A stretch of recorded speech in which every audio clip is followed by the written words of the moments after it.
perfect, but she will do as far as this recording is concerned. I gotta find a better, like, impromptu recording solution to get some better quality going on, because I don't know, I just don't, I'm not feeling the audio quality. I feel like the audio quality could be much, much better than it is, so, but whatever. Alright, so I watched, I guess prompted by narcissism and contrarian. That's where it started. So I was thinking, actually no, we did start with narcissism. I was thinking about what that is, and like I guess I would, if I'm to like think of the traits of a defined narcissist, I think I would check a lot of boxes. Most of those boxes unapologetically, and I think that unapologetically where kind of like the morals come into play. I feel like those check boxes in anything are strictly objective descriptions as opposed to anything subjective. Morality, I guess morality is what we're talking about. So it's I associated being a narcissist, and in doing that, I started thinking about like, all right, well, if I am a narcissist, like, why is it such a bad thing to be a narcissist? And I started getting like kind of thinking about what it means to be a narcissist. Like, it's the manipulation. It's not so much the actions that are bad, it's how those actions are applied. And is that a question for me? Is that a question of like the ends justify the means? Because I don't necessarily, I don't agree with that. I think I can certainly use that as an argument in some cases, in a lot of cases, but those cases are usually, they're always hindsight.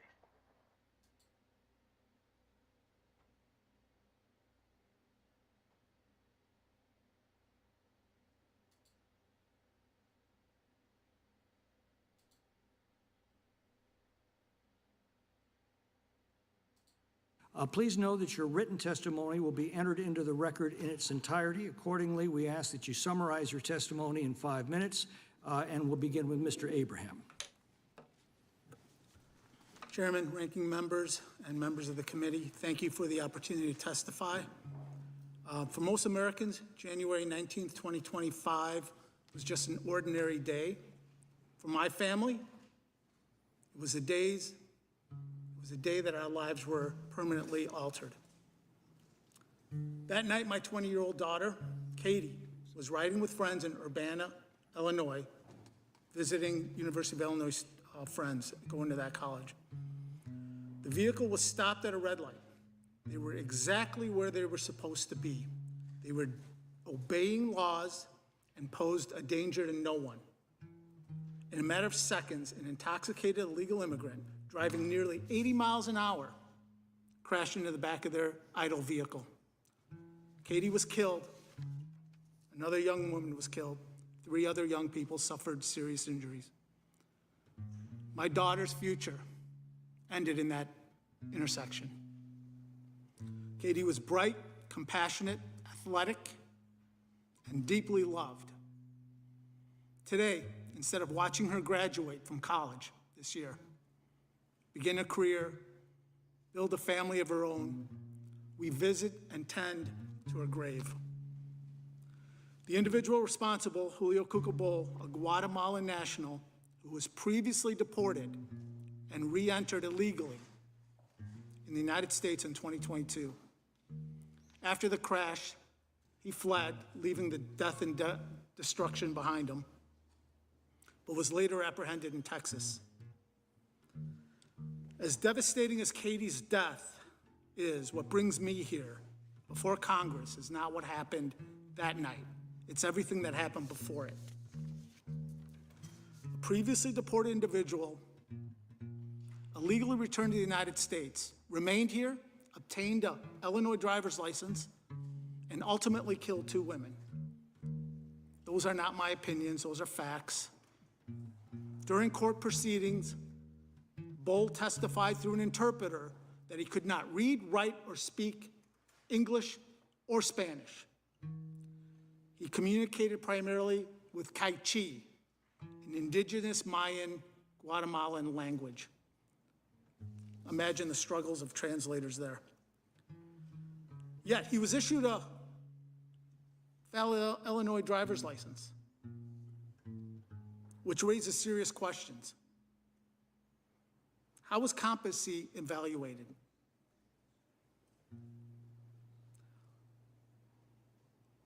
Whether public safety was even a concern. Any protocols followed.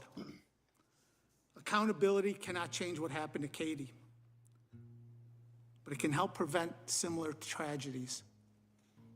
My parents came to America legally more than 60 years ago from a developing country. Like millions of lawful immigrants, they believed America was a nation governed by laws rather than political convenience. They respected the process because they respected the country. They taught me citizenship carries obligations, the laws exist for a reason, and that government has fundamental responsibilities to the people it serves. When government fails in that responsibilities, real people bear the consequences. My daughter was one of them. The central question before this committee, to me, is straightforward. Did failures in immigration enforcement, government coordination, public policy increase preventable risks to American citizens? These are not partisan questions. They are oversight questions. They are public safety questions. Too often, immigration debates become about systems and policies while victims fade into the background. Katie was not a statistic. She was my daughter. She should still be alive today. Congress can't undo what happened to Katie, but it can examine what failed. Demand transparency from government agencies and public officials.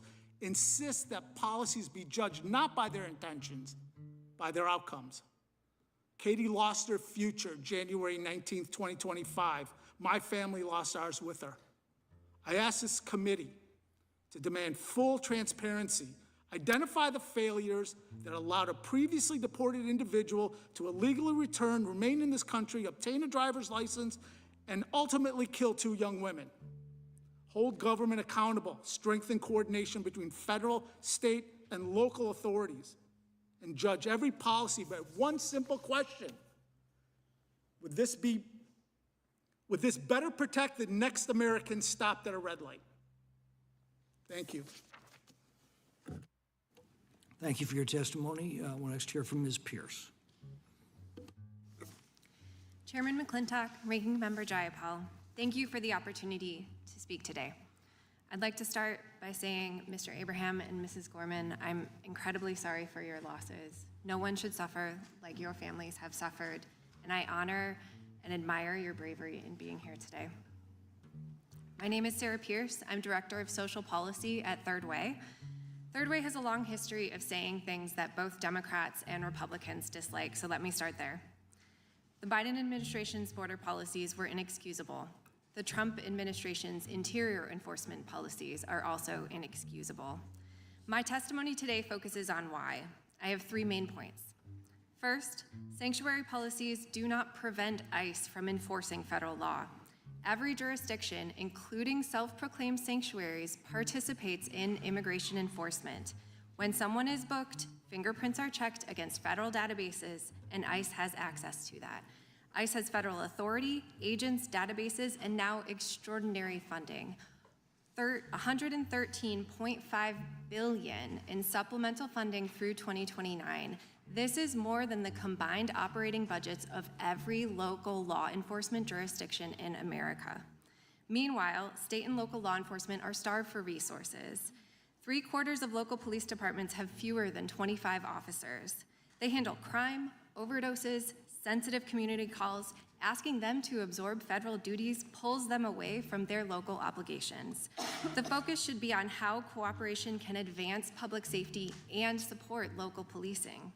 Second, this administration is making cooperation harder, not easier.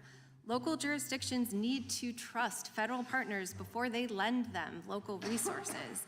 Yet this administration has treated skeptical jurisdictions as adversaries to be punished, not partners to be persuaded. This administration has threatened funding, filed lawsuits, and accused entire jurisdictions of protecting criminals. ICE's tactics have deepened this trust deficit. The public cannot distinguish between police and ICE, especially when ICE is wearing police markings. When federal operations are chaotic, abusive, or deadly, local police are left to repair the damage. Third, this administration's own decisions are making Americans more vulnerable to crime.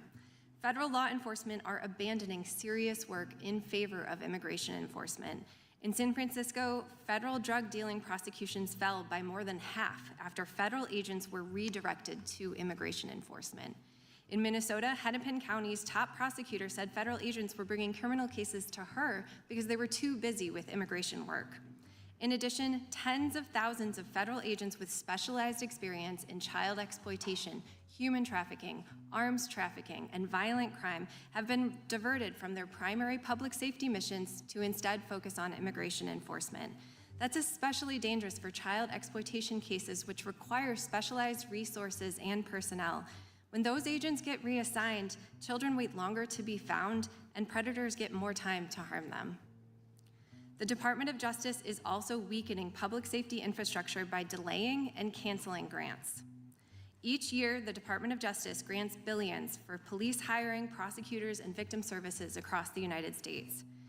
Congress provided more than $4.5 billion for fiscal year 2025 grants from the Department of Justice's Office of Justice Programs. But now, 9 months later, less than half of that has gone out the door. Notably, for the majority on this committee, the states you represent are missing $163 million in congressionally authorized public safety funding from last year. That money still has not gone out to Alabama, Arizona, California, Kansas, Missouri, New Jersey, North Carolina, South Carolina, Texas, and Wisconsin. The administration has also terminated more than $820 million in public safety grants, cutting initiatives on rural crime, officer safety and wellness, anti-terrorism training, and more than half of federal gun violence prevention funding. For grants that are going out, new ideological conditions related to political priorities like vaccines, gender ideology, and protection of public monuments are discouraging applicants from even applying. I urge this subcommittee to broaden its oversight and stop treating sanctuary fights as a substitute for all public safety oversight. Demand a course correction, restore the grants to your own states. Stop diverting specialized agents from serious crime, and rebuild trust that local law enforcement need. Thank you, and I look forward to your questions. Thank you for your testimony. We'll next hear from Sheriff Redmond.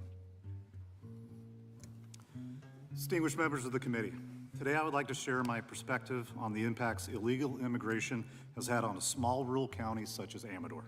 Located in California's Gold Country east of Sacramento, Amador covers 594 square miles and is served by just 54 sworn deputies and approximately 40 correctional deputies. Providing public safety services across such a large geographic area presents unique challenges. From 1999 through 2015, I served 8 years as a SWAT operator and another 8 years as the SWAT team leader responsible for high-risk search warrants and tactical operations.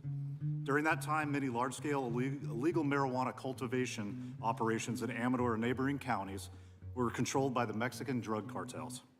These organizations frequently utilized individuals who had been smuggled into the United States to work at cultivation sites. Many of these individuals were armed and on occasion have engaged law enforcement officers. These operations pose significant risks not only to law enforcement personnel, but also to the public. Amador attracts more than 20,000 visitors annually to its streams, rivers, lakes, hiking trails, and campgrounds. Hikers and outdoor enthusiasts have encountered illegal cultivation sites and armed individuals.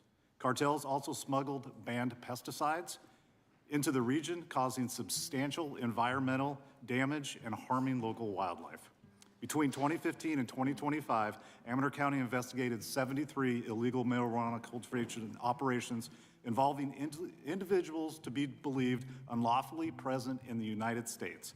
Arrest or charges resulting from those investigations include 173 individuals, Asian origin, persons from China, Thailand, Cambodia, Laos, Vietnam, 53 Mexican nationals, 1 Venezuelan national, 2 Ukrainian nationals, 2 South African nationals, and 1 Guatemalan national.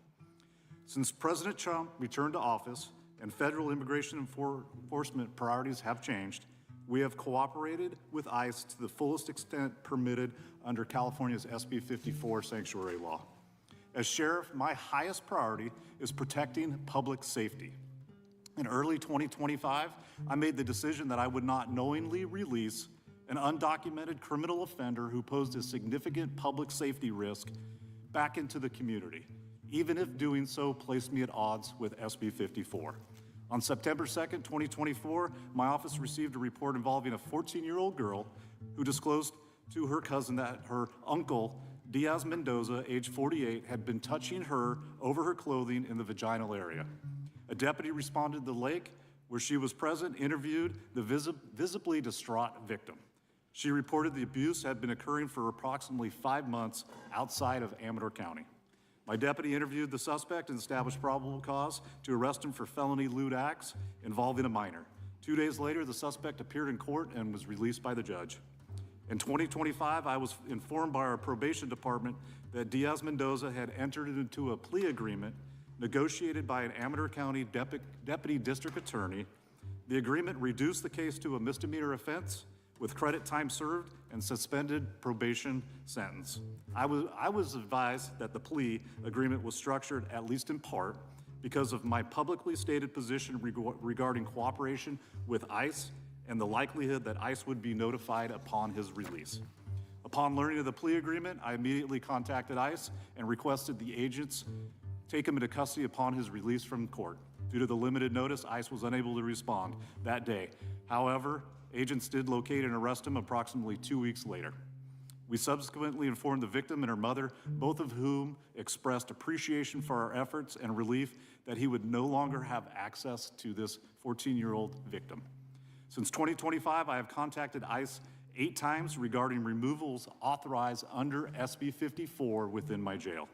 Additionally, under SB 54, I have been required to release 16 individuals arrested for low-level offenses that did not meet the requirements of SB 54. My greatest concern as sheriff is that one of these individuals may reoffend and cause another preventable tragedy, such as Lincoln Riley and the people that are here with me to my right and my left. Preventable. In my view, public policy should prioritize accountability for criminal offenders, protection for victims, and the safety of law-abiding citizens. I believe it is long overdue that we place greater emphasis on victims' rights, hold offenders accountable, and ensure that public safety remains our highest priority. Thank you. Thank you for your testimony, Sheriff. And finally, we'll hear from Mrs. Gorman. Hi, my name is Jessica Gorman. Can you turn on your microphone? Hi, my name is Sheridan Gorman. My name is Jessica Gorman. I'm the mother of Sheridan Grace Gorman. Sheridan was 18 years old. She was a freshman at Loyola University Chicago. She was beautiful. She was funny, faithful, loving, full of plans to build something with her life. On March 19th, Sheridan went with friends to the lakefront in Chicago because they hoped they might see the northern lights. She never saw those lights. The man accused of murdering my daughter is Jose Medina, an illegal immigrant from Venezuela who should not have even been in this country. And even after committing a crime and having an outstanding warrant, he was left on the streets of Chicago to murder my innocent American child. But this story, it's not about him. The story is about my Sheridan. It's about how failed border policies, sanctuary city laws, and twisted leaders refused to cooperate with ICE. They sent her to her grave. It's about a government and politicians that forgot their first priority. And the question before this committee is painfully simple. When did protecting our American citizens stop being your first priority? And even more important, why did protecting our American citizens stop being your first priority? I want an explanation, I need one, and I deserve one. But first I want you to know who my Sheridan was. I want you to understand what we all lost because of your mismatched priorities. My husband and I have always joked that our older daughter, Madeline, is our pride, while Sheridan was our joy. From the moment she was born, Sheridan was pure energy, enthusiasm, laughter, fun. She was the kind of person who made every room brighter and usually a little louder. Which is why when Sheridan was in kindergarten, I remember going to her first parent-teacher conference. I was a little nervous because while she was the sweetest little girl you could possibly imagine, she was also the chattiest. I remember sitting down across from her teacher, bracing myself and asking with bated breath, "So, how's my Sheridan?" I'll never forget when the teacher looked at me very seriously and said, "I only have one thing to say to you." Oh, my stomach dropped. Then she said, "Your Sheridan stalks the buddy bench." I remember blinking at her. "I'm sorry, what?" She said, "Your Sheridan stalks the buddy bench." I was totally confused and I asked, is that a good thing or is that a bad thing? And what exactly is a buddy bench? And the teacher smiled and said, "It's a beautiful thing." She explained that they had a bench in the play yard. She said that not all kids are as outgoing and confident as your Sheridan, so the children were told that if they wanted to play or if they felt lonely, left out, shy, they could sit on that bench. And then the other children were told that if they saw someone sitting there, they should go over, talk to them, ask them to play. And apparently Sheridan, my tiny kindergartner, had appointed herself the guardian of that bench. Every day at recess, instead of heading straight to the swings or joining in a game of kickball, my daughter hung back and hovered by the nearby tree, just watching that bench, just waiting, just in case someone might need her. Kids didn't even have a chance to fully sit down on the bench before Sheridan was rushing over to take them, to take their hand, pull them away. Girls, boys, first graders, kindergartners, it really didn't matter to her. If a child looked lonely, Sheridan went over. If someone had no one to play with, Sheridan was there. If someone felt invisible, Sheridan saw them. That was my daughter, and that is who she was until the day she was stolen from us. And I honestly can't make sense of it. I cannot make peace with it. And in what world does the child who spent her life making sure no one was lonely die terrified and alone on a pier in Chicago? In what world does the girl who saw everyone become invisible to the people in power responsible for protecting her? This cannot be explained away, and it cannot be buried beneath a list of unrelated issues that you all paraded before us. Thanks for telling me without telling me that, you're here, but you don't want to be. This is the fourth time you had angel families. Thanks for telling me you don't care. This cannot be buried under your slogans, your statistics, or excuses, and this just can't stand. So today, I bring this back to the buddy bench. I think Congress needs one. I think every governor, every mayor, every sanctuary city official and politician shifting blame and interest, hiding behind their slogans and talking points should have to all sit on one. And I challenge you all to sit down with me, take my hand, look me in the eye, and then explain to me, because I just don't understand. Explain why people here illegally matter more than your American citizens. Explain why sanctuary policies matter more than my Sheridan's life.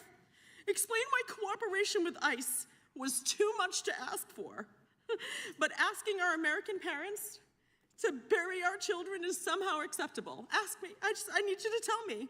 I want you to imagine that little girl on the buddy bench, that innocent college freshman with a heart full of compassion and a head full of dreams that was gunned down by an illegal immigrant, I want you to imagine that was your daughter, not mine. What if she was yours? Would you even hesitate for 1 second to act or to make changes? My Sheridan spent her whole life choosing others. Today, I'm just asking this committee this committee and our Congress and our country to choose her. She was worth protecting. She was worth saving. And she was worth your brave vote. To all of those who have supported us, who have prayed for us, who have cried with us, and to those who have had the courage to speak out and say Sheridan's name, thank you. Because every time you say her name, you give a piece of her back to us. You remind the world that Sheridan was not a talking point. She wasn't a statistic or a headline. She was our daughter.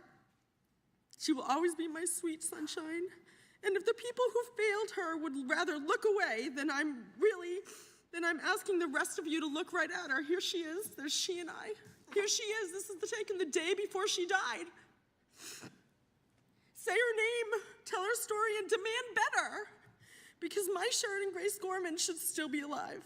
And no mother should have to stand where I am standing, begging elected leaders to value my child's life after it's already too late. I cried when I came into the room. I saw this poster that you made. It says, at every stop, the system had a chance to stop him. At every step, it failed. And my daughter paid for those failures, your failures, with her life. No family should ever have to bury a child because public officials fail to put American lives first. I'm just asking you to choose us. We choose you. We choose you. Choose us. Why does my child matter less than an illegal immigrant? Why? Listen, I have a heart. I love immigrants. Two of my best friends in this whole world are immigrants. They came here the right way. I absolutely think they make America beautiful. But my daughter's beautiful too. I need you to think about what these policies are. And I need you to imagine this is your daughter, because I'm very sure you won't be cutting off anyone when they're speaking. I'd be very sure you won't call this a political stunt. The grief is real. Every day I wake up with unimaginable pain. Do you know what I wake up in the middle of the night and I think, did my daughter cry for me? She made it 40 feet. She made it 40 feet running for her life. Did she cry out for me? She died on that pavement all by herself, lonely, bleeding on that pavement. And I will never, ever rest. I actually have to say that I am devastated. My husband and I, we're only a couple years away from retirement. I've worked my whole life so hard. All I wanted to do was just enjoy our children. Just wanted to enjoy my Sheridan, my Madeline. And now I'm bitter. I'm bitter because I'm a lover, not a fighter. I'm a lover. I love children. I love pumping people up and making them feel good about themselves. I'm not racist. I'm not xenophobic. We've done everything right, my husband and I. We taught our daughter to be wonderful, beautiful person. Her love was extravagant. And now I'm gonna have to spend my last waking moment, I'm gonna have to spend fighting against these policies, fighting for people to say her name. So, if you have the courage, please come talk to me. Come sit on that bench. I'll buy Congress a bench. Talk to each other. Talk to each other. We shouldn't be screaming across the room. I mean, we also shouldn't say but, because I have to just say, and I understand that you're here for a reason. I don't understand why it's only the Republican side that cares about our American children. And I know that you're a mother. I know that you're a father. I deeply value that. But basically what you just did, what you said was, I'm so sorry for your loss. I have a daughter too. I have a son. I feel your pain. You don't. You don't feel my pain. Because the next words out of your mouth were, but. There's no but. When your child is in a coffin, there's no but. And I need you to understand that. And if you ever want to talk about it, I'm here. I'm going to buy you a bench. You can put that on the record. I'm going to buy Congress a bench. And they can come and sit and hold my hand and look me in the eye and explain to me why illegal immigrants are more important than my daughter. I really want to know because I don't understand. Please, I welcome you. I will listen. I will listen. I care. I just need you to explain it to me because I don't and I fear I will never understand. Thank you. Thank you for your testimony. I can't imagine how difficult this appearance is for you, and we thank you.